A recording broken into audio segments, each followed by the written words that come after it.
What's up, Champions fam? It's Zeke 4 back with a brand new WWE Champions video, and the second day of the 12 Days of Christmas event has already been initiated, and we are awaiting the intel for the next round of content for day 3. But nonetheless, the first day was all about a partridge in a pear tree, and the second day was all about those 2 turtle doves. And with that, we got a brand new 3-node tour, 1 node per difficulty level, and it was tag team action, but not just any ordinary tag team match. It was survival match stipulations. So it wasn't about going in and dealing heavy damage and getting an early pin. It was all about outlasting your opponent.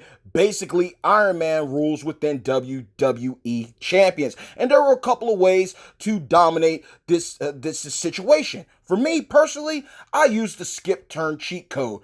Point blank, period. I utilized Zombie Austin and Zombie Cena so I could keep Hulk Hogan at bay, and Mr. T never even got to step into the ring. It also allowed me to preserve my health, meaning I didn't have to use any health packs. So that was a huge benefit. But let's say you don't have a skip turn unit. Maybe you have a top tier defensive unit who utilizes either silence gems, meaning, yeah, you're going to be getting hit with some gem damage, but they're not going to get their moves off.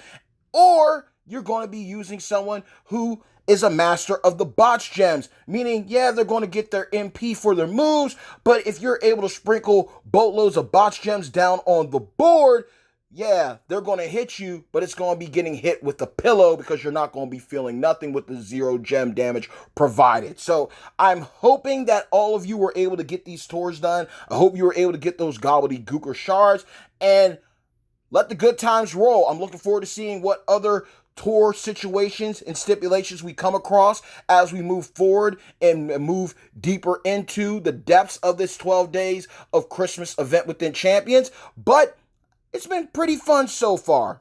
Off to a rocky start with the whole switching out the aftershock, the skill plate for the cheap shot. And yeah, there's still some issues and glitches and bugs going on in the game, but let's hope for smooth sailing for the remainder, okay? Aside from that, aside from some survival match action, we also got the blitzes. Yeah, the blitzes. And I'm not going to lie, this was pretty fun. One thing I do enjoy about different blitz scenarios is when we get to go up against certain opponents that we may never have came across before. So, for instance, with this blitz, if you do the different runs, the opponent I faced in my Hell Mode matches was none other than Drew McIntyre and Walter. And let me tell you, it was fun going up against Walter because, yeah, you see my lineup who I took into the arena, and you might be thinking, oh, Zeke 4-0, you just mentioned the skip turn cheat code, so you obviously had to be skip turning the crap out of Walter.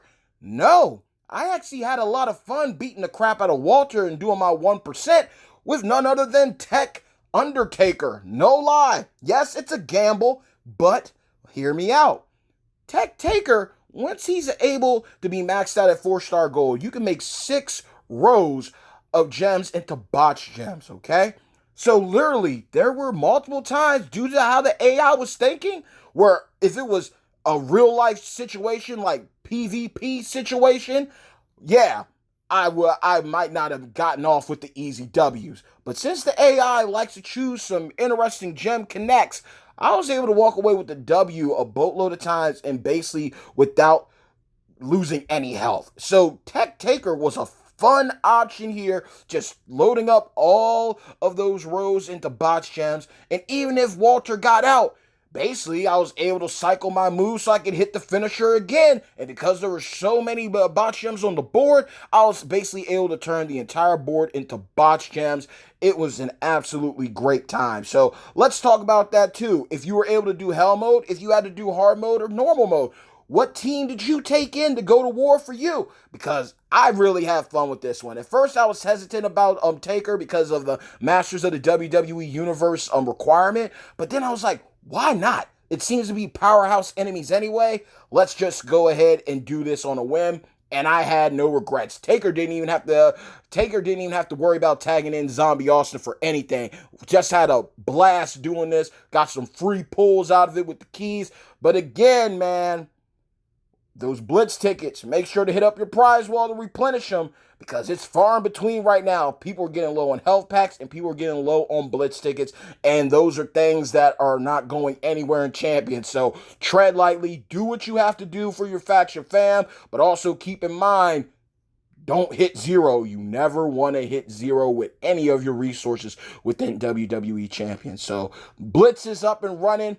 Pretty solid Blitz to say the least. Pretty fun, regardless if you do it on normal, hard, or hell. A pretty fun one. Then the return of survival matches within this node for the 2 Turtle Doves tour for the 12 Days of Christmas. That was pretty solid. I might go back and do a couple runs just to play around and see who else I could use to win one way or the other. The skip turn was Gucci. It was a good look. But hey, I'm curious too to see like how I could do outside of the skip turn, because skip turn is a cheat code within WWE Champions. But hey, a win's a win at the end of the day. Now, before I get out of here, I also want to talk about something because there have been some murmurs. There's been some rumors.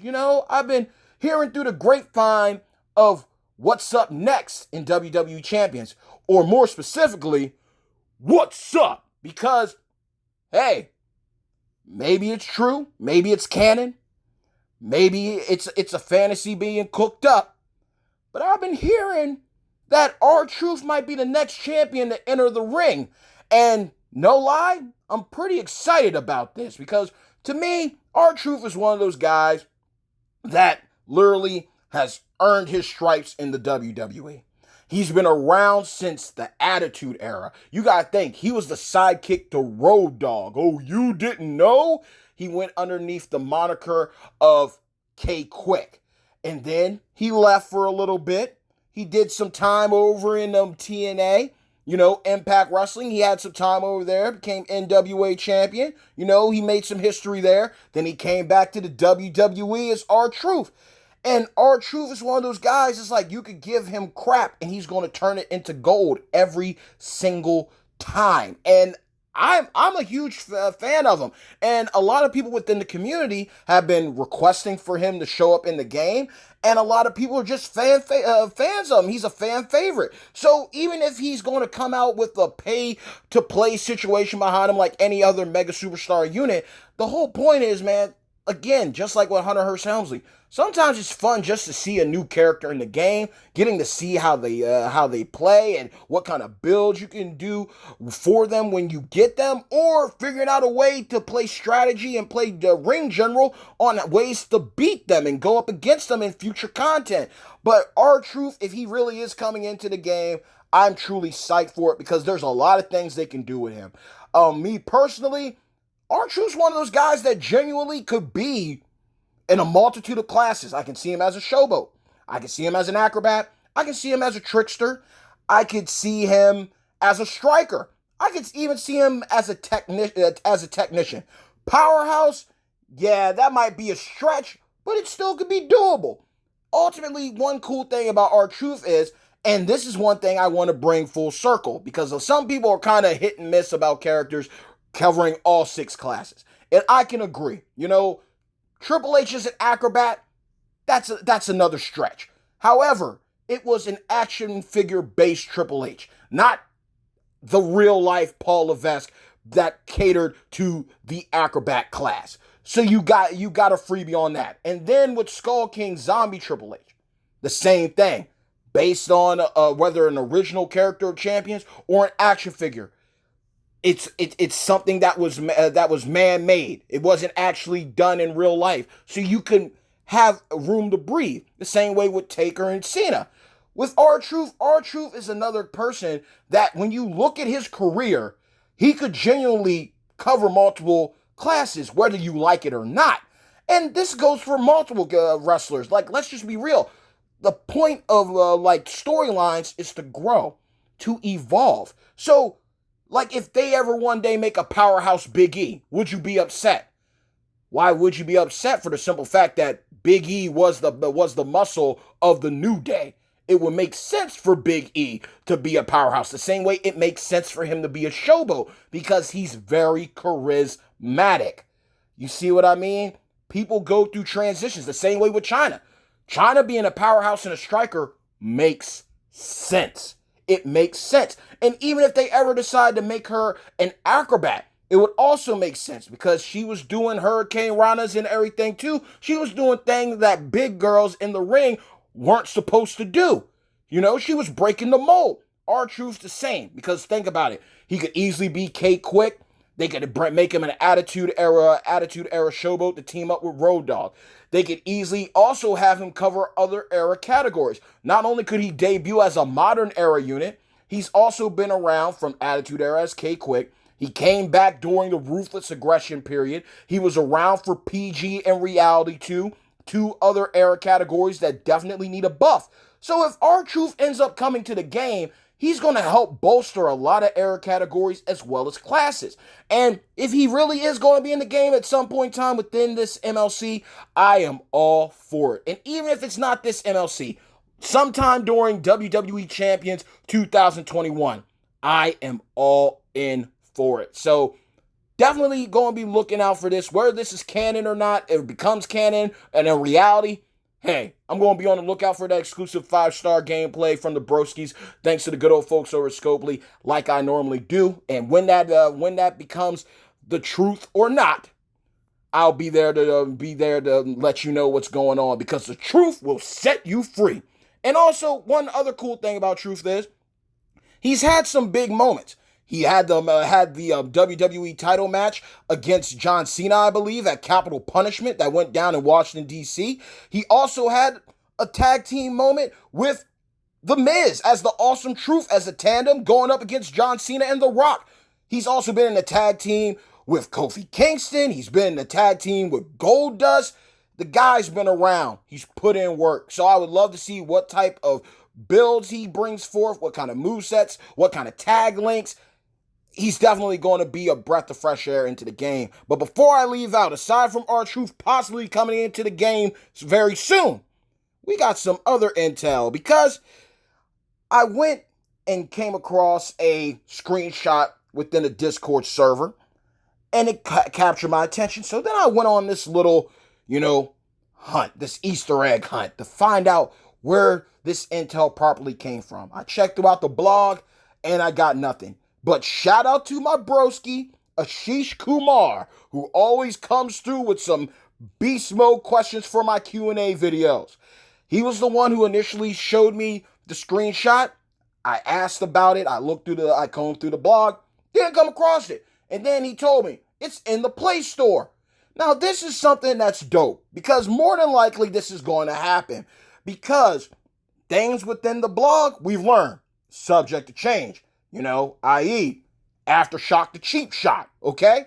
But usually whenever they post something on the blog, that means that it's actually going to happen. Now, when I went to the Play Store and I did my update for my Champions account, it came with this. New Snowfall gems, our first new gem type ever. Look for special superstars who have these in their arsenal. So does that mean we're going to get a new superstar? Now, if you recall, we're already breaking things down. They said 6 units, right? 6 units. So we had the free-to-play MLC unit for December 2020's What a Year, a month-long contest, and Lacey Evans Women's Right. Then we got the Chase Champion and Modern Era Striker, Randy Orton, Apex Predator. Then we got the Untouchable one, the Showdown unit, AJ Styles, Modern Era Tech. And we just got New Gen Trickster, Hunter Hearst Helmsley, Connecticut Blue Blood. That's 4 units, meaning there's 2 more to go. So maybe we do see R-Truth come into the game. I swear to God, man, if they introduce the Yeti in this, I'm just going to be at a loss. But Snowfall gems, I am looking forward to seeing what they do if they're introduced. Now, let's be realistic. The last type of gem that you really came across that you could count as new was the wild card gem, but that doesn't really count because wild cards have been in the game ever since you've been able to do the choose move meta, right? So you can't really count the wild card gem as a new gem because it's been around. But with Immortal Hulk Hogan and Hollywood Hogan, they have basically made that their bread and butter where they are able to create catastrophes on the board because of the amount of wildcard gems they make, because basically wildcard gems can connect to any colored gem, right? So basically, they are telling the truth here. We are going to get a new type of gem in Snowfall gems, but I am highly intrigued to see which champion it's going to be. Is it going to be a husbando? Is it going to be a waifu? Because a while back, I remember them talking about fountain gems, or like color fountain gems. I remember them said they used to have a little shtick on it where they basically said they could be placed on the board and they do something. We heard about it, but then the idea got dropped. So I don't know what happened. And with the stipulation tours, maybe those come back and make their proper debut there. But for sure, normally whenever they have this type of intel within the Play stores of Apple or Google, that usually means that it is going to be coming very soon. It's just a question of when and with who the superstar is going to be. But inevitably, I am looking forward to this, because I recall also another time where they did the Play Store and they basically prematurely let us know that a brand new Eddie Guerrero was coming into the game before the blog even properly officially made the announcement. So this is one of those situations where the Play Store is letting you know what is coming into the game before the blog even properly does so. So I'm excited about this. But that's the video, y'all. Pretty simple. 2 Turtle Doves tours up and available. Survival mode. A match type for the tag team against Hogan and Mr. T. They're +4 MP. So again, skip turn ability is going to be quite useful for that situation. Definitely want to utilize champions on the defensive end, either silence gems or botch gems, or someone that can spam the crap out of their submissions. Now, I know that it might piss people off because with the submission thing, each turn that passes basically counts like similar to a pin, right? Like, one turn of your submission doesn't make the timer go down. And I understand that, but it's better to keep their moves off at bay because you know they're going to hit you hard and they're going to be able to quick charge a reload without issue. But skip turn units, submission guys, botch or silence gem users are definitely going to help you out. They are definitely going to help you out in this situation. The Blitz is pretty fun. If you can do the Hell Mode Blitz, go ahead and get that knocked out. If anything, also do your hard mode runs. And if you got to dedicate, saving Blitz tickets in a sense by doing mad runs of the normal mode, just make a schedule so you don't overwhelm yourself. And also make sure not to burn through your Blitz tickets as well. But this is going to be definitely fun. The Blitz is fun. I enjoyed it. Going up against Walter, a former Chase unit, and he's on it, man. Like, he's able to cycle. He can hit you hard. But, man, I really enjoyed using my Tech Taker in this scenario. And I know there's going to be other ways for people to beat the crap out of him and bully him. But I really enjoyed using my Tech Taker. And I'm sure there's people who probably use somebody else like Keith Lee. Obviously, use the Keith Lee to dominate. And then you also got your easy guys too, your Zombie Austin. There is an open spot so you can take anybody in there. Zombie Austin, Veteran Salute, Cena, Ciampa, the list goes on. Skull King, Triple H, who knows? But inevitably, just enjoy the content. It isn't that bad. Hopefully, we continue to bounce back as we get deeper and deeper into the 12 Days of Christmas event. So let's see what's going to be up their sleeve for day 3 content for sure.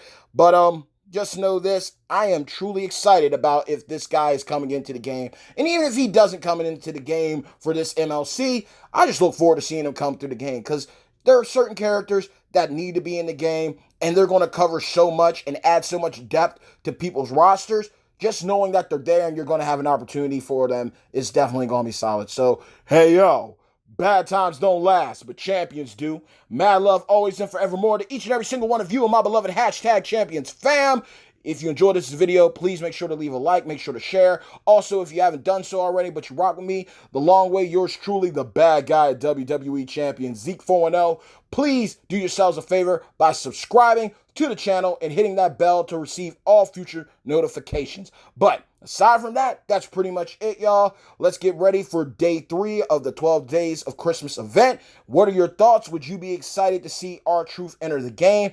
So much potential here. And again, I get that some people aren't for certain characters and certain wrestlers covering multiple classes, but hey, that's a part of growth. That's a part of depth. You can look at somebody who's not in the game anymore, like Chris Jericho. This guy has gone from Lionheart to Le Champion. He has evolved throughout his career, the same way The Undertaker has evolved throughout his career. Some people remain stagnant. Look at a guy like Hulk Hogan or John Cena. They might only have a few times where they really switch up, you know? But other characters, other wrestlers, they have a change. Look at Bayley, the huggable one. Yeah, that's face Bayley. But now we got this new role model heel Bayley. Look at Shelton Benjamin now, going from being with Team Angle to now being a part of the Hurt Business. Certain people evolve and grow, and we wouldn't get the moments and the memories that we have in wrestling if they hadn't gone through that type of growth and development. So